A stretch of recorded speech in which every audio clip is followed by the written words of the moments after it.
basically just let me explain to you why we chose Dino to come and speak, because when we speak via email, and he was telling us that his story, basically, I mean, long story short, 35,000 seed funding, and then he's able to grow the company to a 1 million annual revenue company.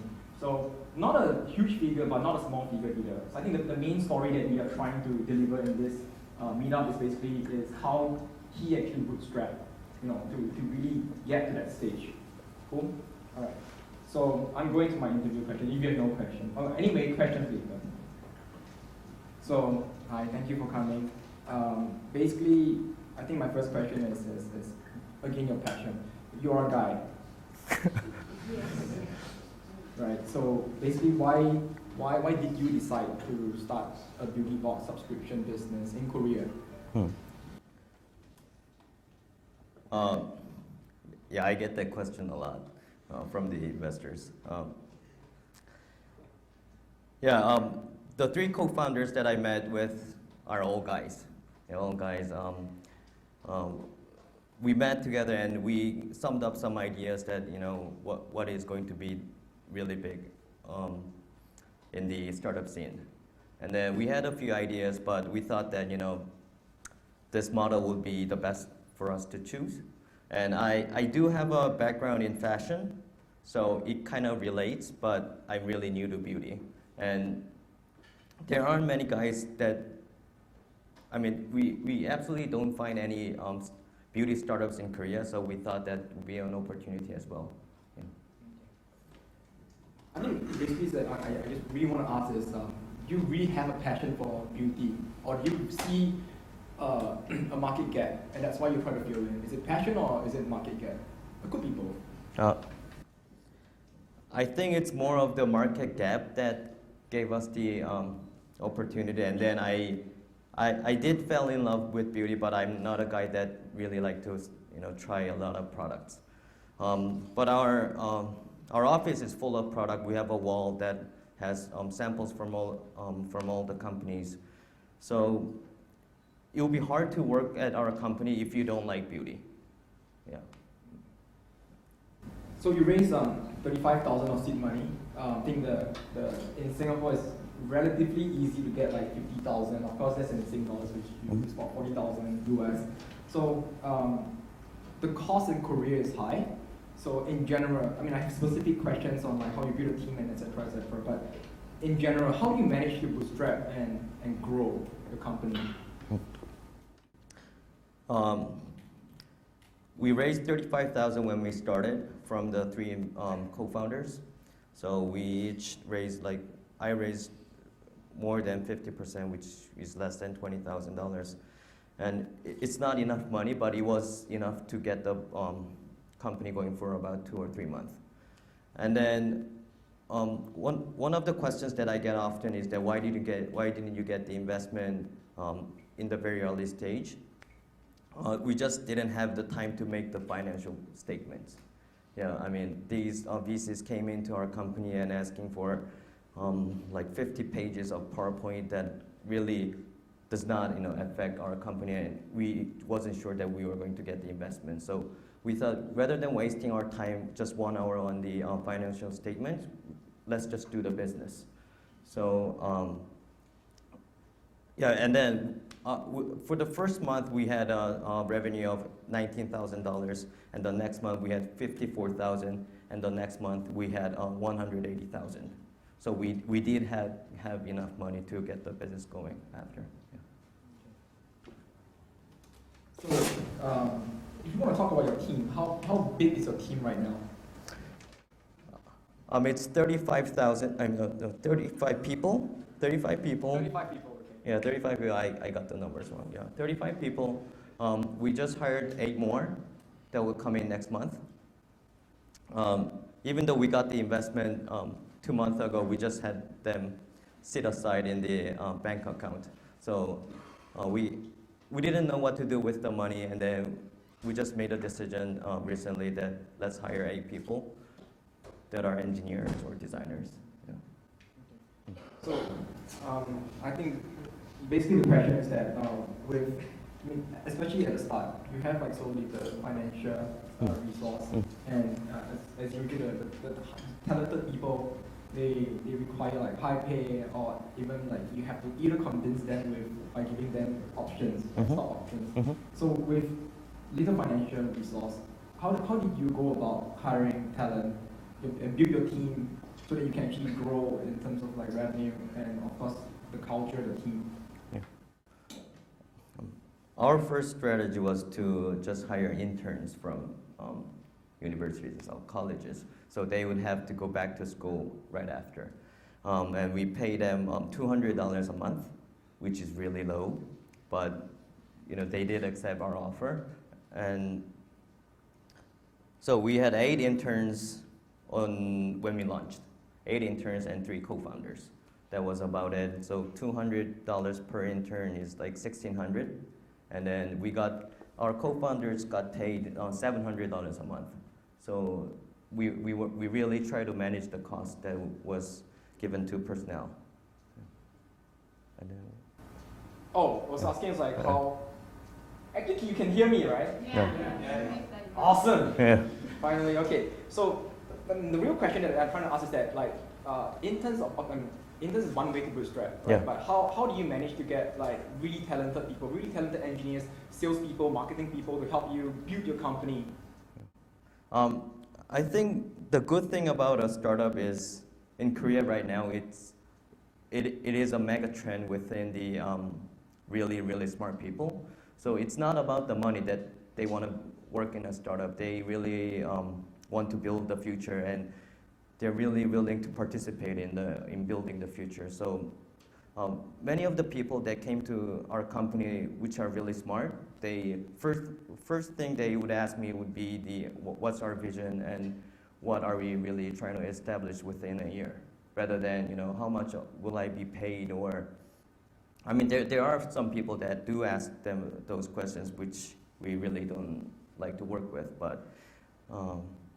Yeah, and then they started with $200 when we first started, but we really convinced them that you will get your raise within 3 months, you will get your raise within 2 months, and we did keep the promises. So that's why they stayed, I think. Yeah. So this question comes from one of the participants. I'm not sure if it's here. Because obviously when you have sales, you have to invest in advertising and marketing. Right. So again, with a start of 35,000, right, and you started with 0 revenue, and every company starts with 0 revenue. Right. Right. So with 35,000, what are the few techniques that you have used so far to really kickstart the entire like subscription base? Right. I think the co-founders really have to figure out what their DNA is. Our co-founders' DNA is in sales. So when we first started, we just didn't hire any engineers. We just outsourced everything for really, really cheap. And our website really looked crap. We really looked like crap. But we did have the products on there, and we did have the payment system there. As said earlier, for the first 6 months, we really focused on hiring good salespeople, and that was our only focus. We didn't care about the engineers, we didn't care about the designers, we didn't care about the marketers. Good salespeople would drive the sales, we thought. So 6 months, all we invested in sales, and then next 6 months we went to L'Oreal, we went to Estée Lauder to hire marketers. And then later, we just hired our CTO, and our website still does not look so good, but it is getting better now. So I think companies tend to lose focus, because they want to hire good finance people, they want to hire good engineers, they want to hire good designers, but I think you really have to not to have a balanced team, but have a really, really salespeople or really, really marketing team, and find out what your DNA is. Yeah. So in the early stage when you started Memebox, what were the KPIs that you are tracking? Is it purely on sales? Like how do you, I think with limited resources, like how do you track product quality, whether your ads are getting the ROI, whether your ads are getting the ROI at least $1 has to pay for at least $1 has Right. to pay for What kind of basically KPI? how what's the Right. KPI? What kind of basically what is the KPI? What is How do you advice track for and budding entrepreneurs? what is the advice for on- budding entrepreneurs on with little driving resources this KPI? on Yeah, driving this KPI? All I said to our employees was to become partners with great brands. Become partners with great brands in any form. So it was really hard to find any employees within 9 to 6 time in our company. They were all out there. They were calling these brands. They were meeting with these brands, and I really didn't track any KPIs, but I saw agreements coming in, with Estee Lauder, with Lancome, with Shuemura, that we became partners with them. Yeah. So you talk about basically, okay, for Memebox there are like two channels. Two target audience that you have to target. Number one is the beauty brand. I just want to make sure that everyone is clear, right? Yeah. Number one is the beauty brands. Yeah. You talk about the beauty brands, but in the end, those people who pay you are the subscribers. Right. Right. So I think everyone would love to understand more about how you actually drive up to 6,000 subscribers. Right. Again, we only focused on the brands. We didn't care about the customers. It's where we get the products from. So if we have good products on our website, people will come in and buy our products, even though the website does not look as good as it should be. So good products, and my background is in, I used to work for Ticket Monster, which is now part of Living Social, and I was the sales team there as well.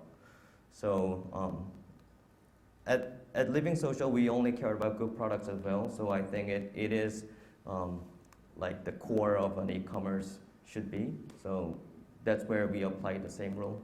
Okay, so do you pay for AdWords, like advertise on websites, or it's purely organic? I mean, there must be some way. Come on, there must be some way where you actually. Beauty in Korea.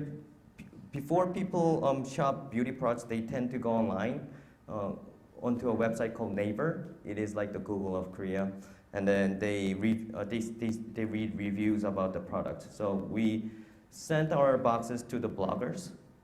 So it could be advertising, but free boxes for the bloggers, and they review about our box, and we saw people coming in from the bloggers mostly, and we still do the same marketing activity and now have more than 2,000 bloggers that are reviewing our boxes every month.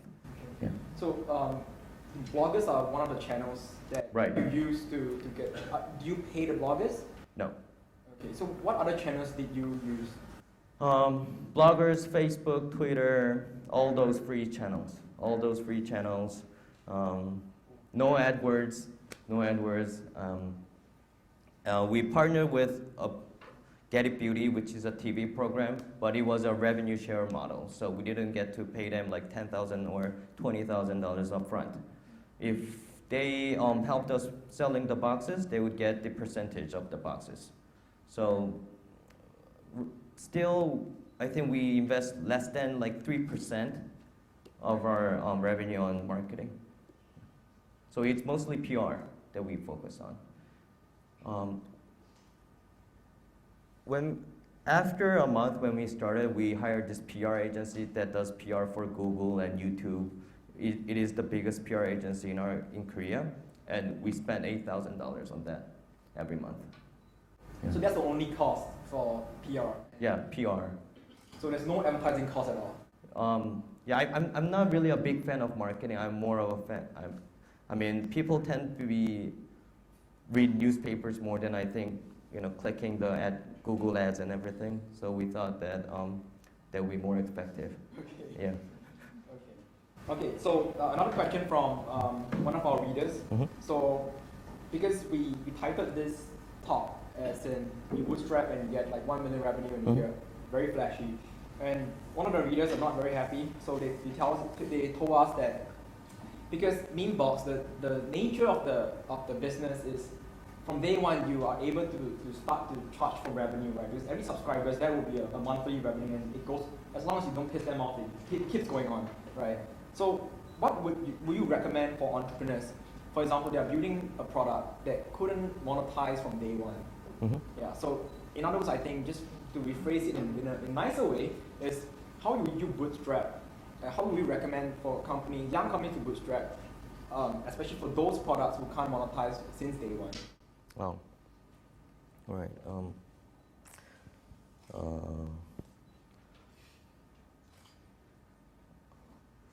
I don't know. It's very difficult to answer. You know. I know. Yeah, it's very difficult.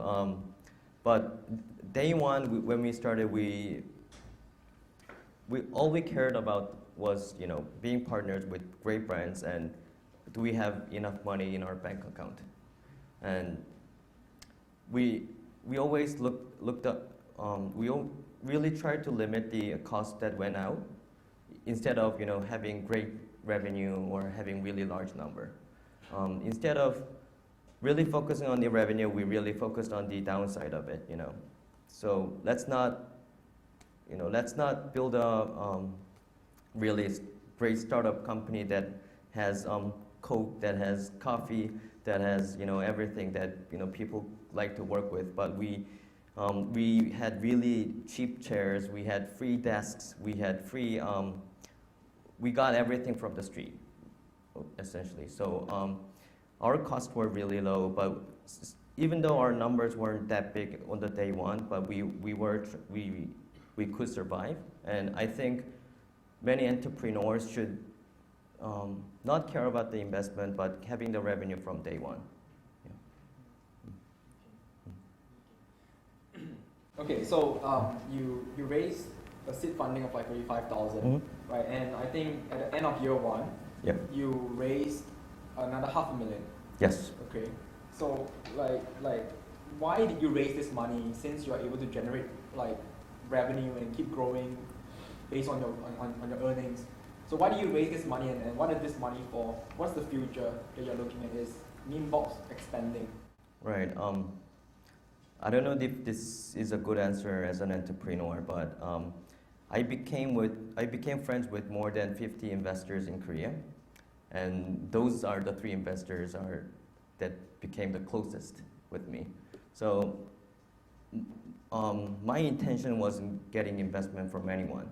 I just became friends with them. I started talking to them, and then they had great ideas about our company. And the first investment was $25,000 when we had more than 200K of revenue. We said yes, 25,000 is fine. We just want you on our team. But they had very small percentage of our company, but we accepted. And then there was same story with the other 2 as well, but they gave us more funding. You know, one was 120K, and the other was about 420K. So $500,000. Yeah. And we still have them, as I mentioned, in the bank. We don't know what to do with the money, I think. It's. Are you a sponsor of event? Yeah, I mean, it's more of a risk management, I think. Yeah, but we do like to work with our own money, and I think it's more fun that way. Yeah. So, like, is Memebox planning to expand overseas?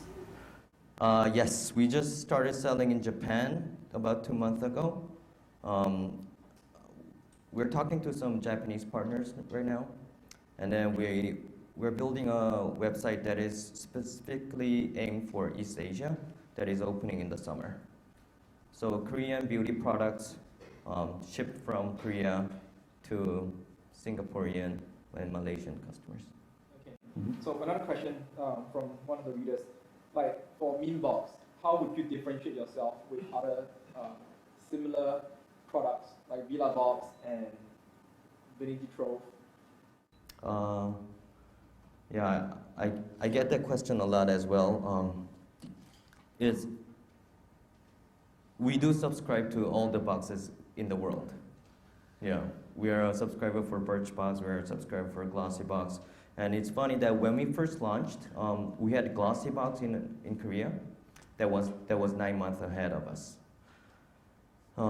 But I think it's the team that makes the difference. It's the team that makes the difference, and really, like what Mark Zuckerberg said, we focus on speed, on building our services better. For example, I don't think Birchbox has their mobile app out yet, but our mobile will be out next month. I think those are the main difference. No one had Babybox, no one tried Babybox, but we tried it, and it didn't work, but we had the service for 6 months. We had to shut it down, but we tried Babybox, we tried Mensbox. Glossybox in Korea doesn't have e-commerce model, but we do. Birchbox has their e-commerce model as well. And there are many details that are very different. And I think Birchbox really tries to make good analytics report to the, I thought it was more of a B2B platform, I heard. But I don't know the details, but yeah. And I think it's just different because the market is different and the people running it is different. Okay, so last question from me. If you look back in time, what did you not do right at the start? Yeah, I didn't include any of the sad part while I'm talking, but we opened up two other websites last year.